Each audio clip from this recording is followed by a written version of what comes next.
इतिहास लिखा है इसमें, कुछ खास छिपा है इसमें। इतिहास लिखा है इसमें, कुछ खास छिपा है इसमें। मर्यादा है, कोई वादा है, विश्वास रखा है इसमें। सात फेरों से मिला ये तो उपहार है, मेरा श्रृंगार है, मेरा श्रृंगार है, मेरा श्रृंगार है, मेरा श्रृंगार है। मंगलसूत्र, मंगलसूत्र, मंगलसूत्र, मंगलसूत्र, मंगलसूत्र, मंगलसूत्र, मंगलसूत्र, मंगलसूत्र।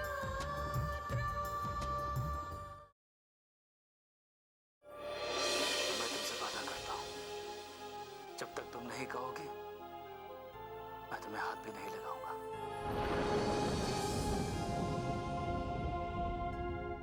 हाँ रितिका, कुछ भी हो सकता है। उसकी आंखों की रोशनी जा सकती है, उसकी याददाश्त जा सकती है, वो पागल भी हो सकता है।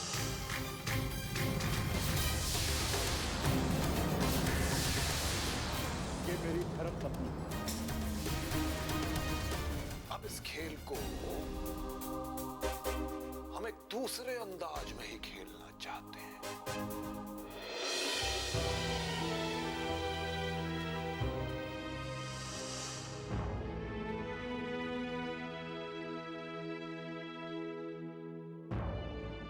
कहाँ गई थी बहू तुम? मैंने पूछा कहाँ गई थी? माँ, ये क्या तरीका है पूछने का? तुम चुप रहो, मैं अपनी बहू से पूछ रही हूँ। बहू कहकर मैंने कोई गलती तो नहीं की ना? क्योंकि तुम्हें तो इस बात का एहसास ही नहीं है कि अब तुम इस घर की बहू हो। और बहू के कुछ तौर तरीके होते हैं। वो कुछ लोग घायल थे मम्मी जी, तो हम लोग मदद करने के लिए गए थे। इस घर के संस्कारों को जख्मी कर कर तुम उनके जख्मों पर मरहम लगाने गई थी। आज तुमने इस घर में पहला कदम रखा है। हमारे खानदान की ये परंपरा है कि शादी के दूसरे दिन कुछ रीति रिवाज करने होते हैं, और आज तुम्हारी वजह से वो सारे रीति रिवाज टूट चुके हैं। माँ, ये क्या हो गया है आपको? वहां कुछ लोग घायल थे, उनकी जिंदगी ज्यादा अहम है या आपके रीति रिवाज? हाँ, क्योंकि इस घर के रीति रिवाज बनाए रखना मेरी जिम्मेदारी है। और मैं पूछती हूँ कि वहां जाकर इसने कर क्या लिया? क्या उन लोगों को जिंदगी वापस दे दी इसने? रितिका से अगर गलती हुई है माँ, तो उसका जिम्मेदार मैं हूँ। इसे वहां चलने के लिए मैंने कहा था। तुम्हारे जिम्मेदारियां लेने से बात खत्म नहीं हो जाती है मानस, और इस घर की जिम्मेदारी संभालना इसका कर्तव्य है। ये चाहे सारी दुनिया की जिम्मेदारियां निभाए, लेकिन इस घर की जिम्मेदारियां निभाना इसका पहला काम है। पढ़ी लिखी और कलेक्टर होने का ये नतीजा नहीं निकलना चाहिए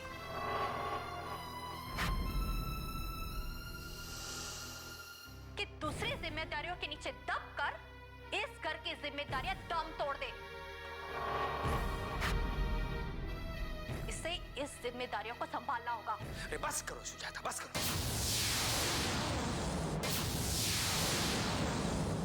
एक छोटी सी बात क्या हो गई, पूरा घर सर पर उठा लिया तुमने। भाई माना ये रितिका तुमसे पूछकर नहीं गई, तो उसमें ऐसी कौन सी बड़ी बात हो गई कि पूरे घर का माहौल खराब कर रही हो तुम? मैं घर का माहौल खराब कर रही हूँ? हाँ, कर रही हो तुम घर का माहौल खराब।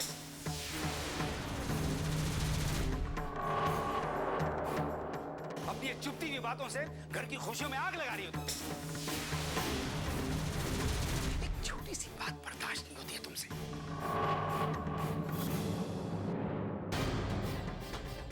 ये तुम्हारी ये जो कड़वी कड़वी बातें हैं ना, इससे बच्चों के होठों से मुस्कुराहट छिन जाएगी। लेकिन तुम्हारा तो हमेशा यही रवैया है, बस कड़वा बोलना, हुक्म चलाना, चीखते चिल्लाते रहना, और तो कुछ आता नहीं है तुम्हें। बकवास किया चली जाती हो। Dad, dad please. मैं अगर इतनी ही बुरी हूँ तो मैं कर क्या रही हूँ यहाँ पे? किस लिए हूँ मैं यहाँ पे? मैं ये घर छोड़ के चली जाऊंगी। मैं एक पल भी यहाँ नहीं रुक सकती अब। डैड समझाइए ना माँ को आप। सब ठीक हो जाएगा, सब ठीक हो जाएगा। तुम लोग जाओ अंदर, जाओ।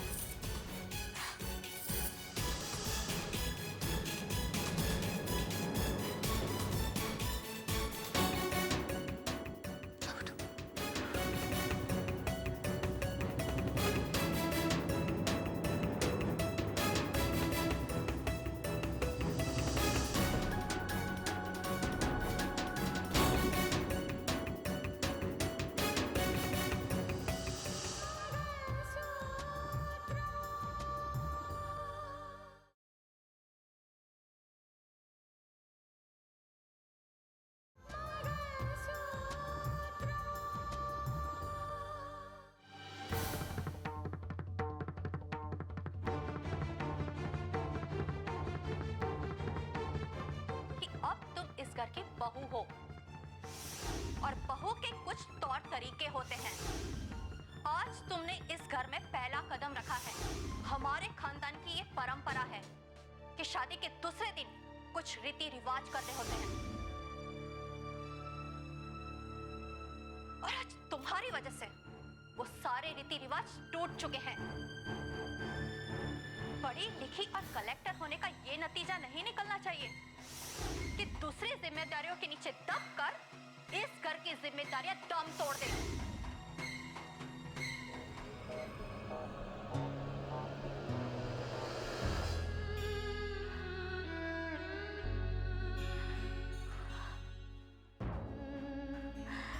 रितिका, क्या है ये सब? तुम रो रही हो? ये ठीक नहीं है मानस, मेरे से कोई कसूर नहीं। मैं जानता हूँ तुम्हारा कसूर नहीं है, I know that। लेकिन कुछ तो करना होगा ना मानस। अगर इस तरह से मम्मी जी घर छोड़कर चले गए मेरी वजह से, तो मेरे माथे पे कितना बड़ा कलंक आ जाएगा। ऐसा कुछ नहीं होगा, वो कहीं नहीं जाएंगे। डैड ने कहा है सब ठीक हो जाएगा, वो खुद बात करेंगे माँ से। दरअसल शादी से पहले मैं तुम्हें ये सब कुछ समझाना चाहता था, लेकिन वक्त ही नहीं मिला। मैं जानता हूँ ना अपनी माँ को, तुम्हें उनकी बातों का बुरा नहीं मानना चाहिए। मानस, मैं बुरा नहीं मान रही हूँ, लेकिन प्लीज कुछ तो करना होगा ना। उन्हें रोको घर से जाने से। वो नहीं जाएंगे रितिका, मैं माँ को जानता हूँ, वो कहीं नहीं जाएंगे। डैड को भी इसलिए गुस्सा आ गया था। माँ कभी भी कुछ भी कह देती है, छोटी छोटी बातों को ना बड़ा कर देती है। मानस, वो जैसे भी है तुम्हारी माँ है।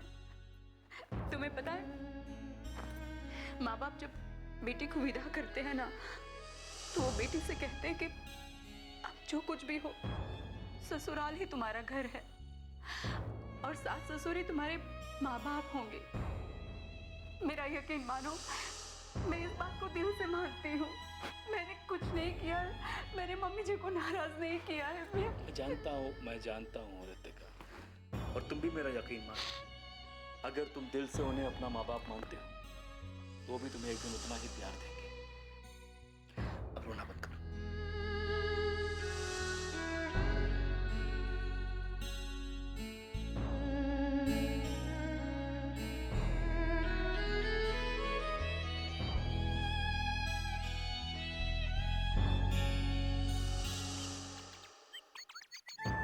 दीदी, कितना मुश्किल होता है ना एक विधवा की दूसरी शादी करवाना।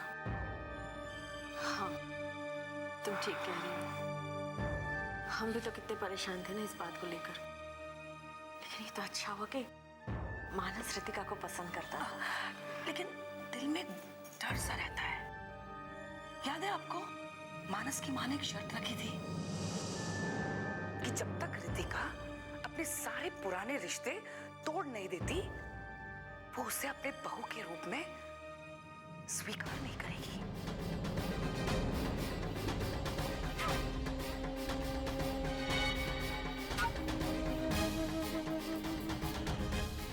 हाँ, उनकी वो कड़वी और चुभती हुई बातें मैं कभी नहीं भूल सकती। शारदा, आप भूल जाओ इन बातों को। इन बातों को याद करके अरे क्यों दुखी होती हो? हमारी तसल्ली की बात तो यही है कि मानस रितिका को पसंद करता है, इसीलिए हमने उसकी शादी करवाई। अगर हम ये बात याद रखते ना तो रितिका की शादी कभी नहीं होती, उसका घर कभी नहीं बसता, उसकी जिंदगी में नई सुबह कभी नहीं आती।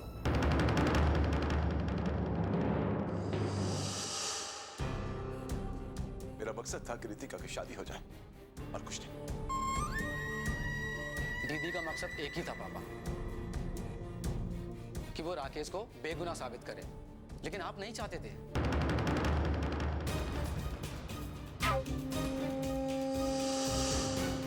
रोहित, क्या कहना चाह रहे थे? पापा, आप क्या ये समझते हैं कि आपने दीदी की शादी करके आप अपनी सारी जिम्मेदारियों से मुक्ति पा ली? जिम्मेदारियों से मुक्त नहीं हुए, जिम्मेदारी बढ़ गई है, क्योंकि मैं जानती हूं कि रितिका राकेश को कभी नहीं भूल सकती। ये बात कम से कम सुजाता जी बर्दाश्त नहीं करेंगी। पापा, आपका सुनाया हुआ फैसला आज तक एक सवाल बना हुआ है, जिसका जवाब आज भी दीदी ढूंढ रही है। रोहित, चुप हो जाओ। मेरे चुप हो जाने से क्या होगा माँ? अगर पापा को इस बात का एहसास होता कि उनका सुनाया हुआ फैसला गलत था। मेरा फैसला गलत नहीं था। ये क्या कह रहे हैं भाई जी? क्या आपको भी यही लगता है कि राकेश एक देशद्रोही था? देखो, वो एक देशद्रोही था या नहीं था ये मैं नहीं जानता, लेकिन सारे सबूत चीख चीख कर कह रहे थे कि वो एक मुजरिम है और एक मुजरिम को सजा दिलाना मेरा फर्ज है। इसीलिए आपने अपने फैसले के खिलाफ दीदी को कुछ नहीं करने दिया और उसकी शादी कर दी।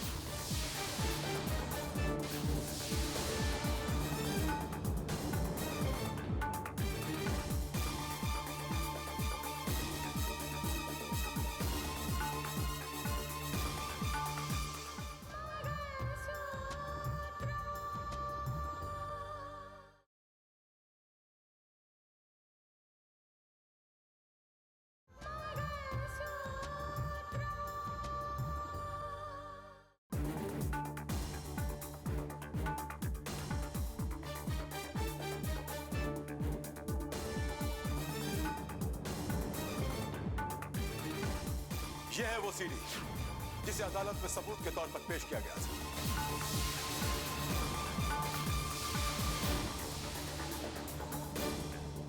इस वीडियो को गौर से देखो और फैसला करो कि मेरी जगह कोई और जज होता तो क्या फैसला करता। मेरा फैसला गलत था या सही, ये मैं तुम लोगों को छोड़ता हूं। इस सीडी को देखना और खुद फैसला करना।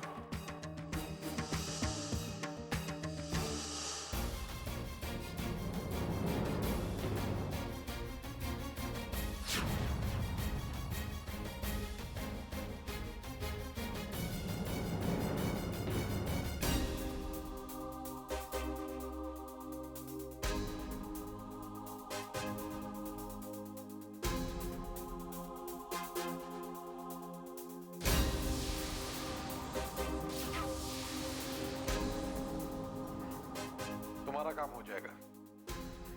जो हथियार तुम नेताजी की रैली में पहुंचाना चाहते थे ना, वो मैं पहुंचा दूंगा।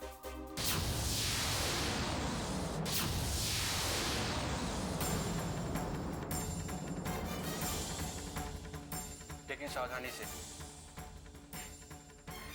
एक एटीएस ऑफिसर हूं, ये काम तो आराम से कर सकता हूं।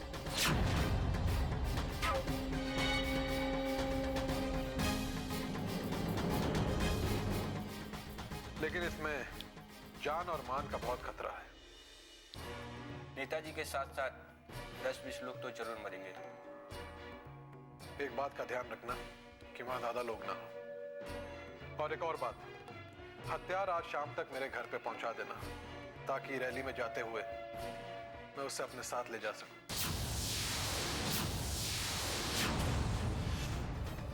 ठीक है, तुम जा सकते हो।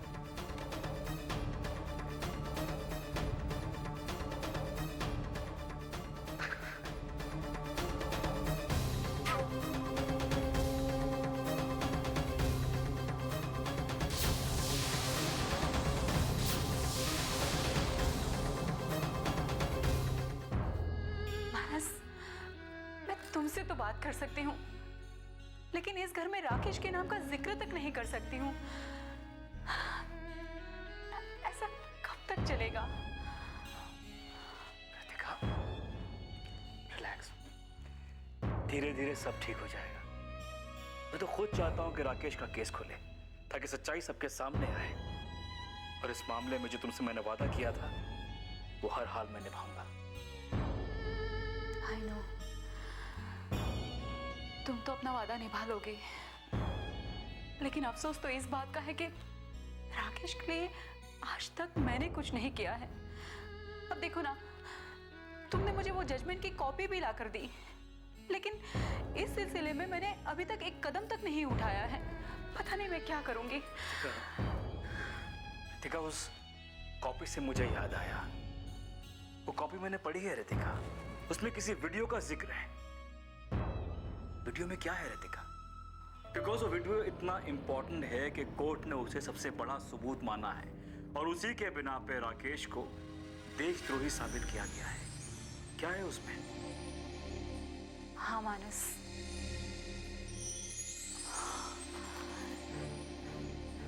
मानस, हमें इन्हीं सारे सवालों के जवाब ढूंढने हैं। और हो ना हो, मुझे लगता है इन सारे सवालों के जवाब हमें उन लोगों से मिलेंगे जो राकेश के केस के साथ जुड़े थे, जिन्होंने राकेश के खिलाफ झूठी गवाही दी थी। I am sure. You are very right. ये जवाब हमें मिल जाएंगे तो सच्चाई दुनिया के सामने आ जाएगी, है ना? लेकिन कैसे होगा मानस? इनमें से बहुत सारे गवाह तो अब तक शहर छोड़कर जा भी चुके हैं। एक मिनट, उनमें से अभी भी कुछ गवाह ऐसे हैं जो इस शहर में हैं, जिनसे हम बातचीत कर सकते हैं। रितिका, तुम्हारा इशारा कहीं जमालुद्दीन की तरफ तो नहीं है? हाँ मानस, मैं उसी की बात कर रही हूँ। आखिर वो ही मानस के केस का अहम गवाह था ना? But Ritika, try to understand, वो तब की बात थी। जमालुद्दीन आज शहर की एक हस्ती है, उस पे हाथ डालना इतना आसान नहीं होगा रितिका। तो कुछ तो करना पड़ेगा ना मानस, ऐसे हाथ पर हाथ धरकर नहीं बैठ सकते हम। अच्छा छोड़ो, राकेश की बात छोड़ो, लेकिन वो देश का भी तो दुश्मन है, देश का गद्दार है। और तुम्हें नहीं लगता कि देश के गद्दार का चेहरा सामने आना चाहिए? नहीं लगता तुम्हें? सही कह रही हो तुम। देखो रितिका, मेरी समझ के हिसाब से ये तो तय है कि इस मामले में सबसे बड़ा हाथ गुलशन शाह का है। और आज जमालुद्दीन का भी जो रुतबा है वो गुलशन शाह की वजह से ही है। इस जमालुद्दीन का असली चेहरा सामने लाने के लिए कोई नया तरीका सोचना होगा। हाँ मानस, लेकिन ये तो तय है कि हम छोड़ेंगे नहीं उन्हें।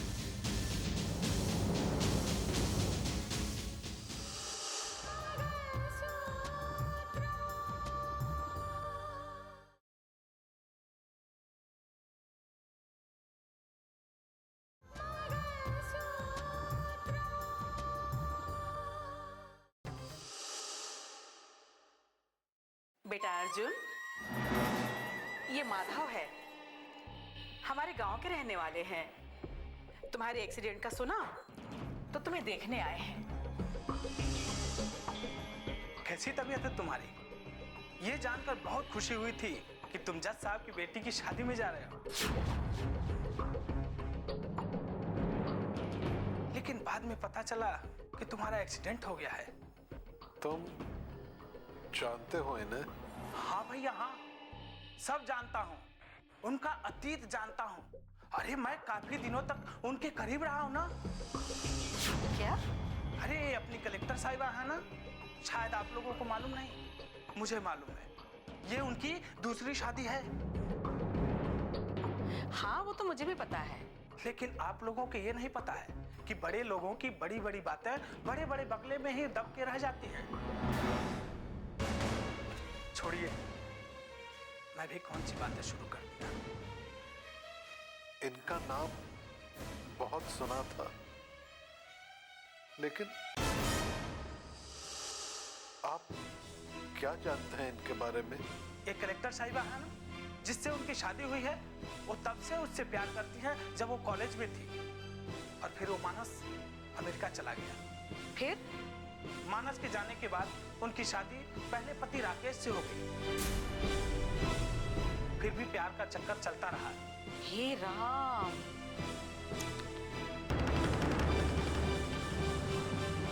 इसीलिए तो पहले पति के मरते ही दूसरी शादी कर ली।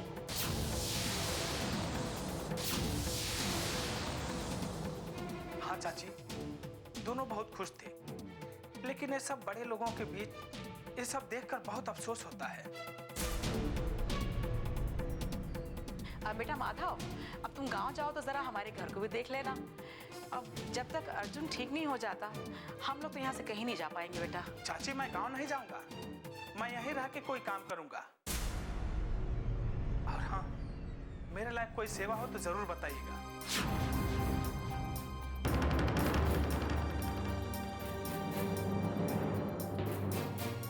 क्या इसीलिए मेरे केस को इतने हल्के ढंग से लिया गया? क्या यही वजह थी कि रितिका मुझसे जेल में मिलने कभी नहीं आई? कच्चे धागे से बंधा इसमें संसार है, पिया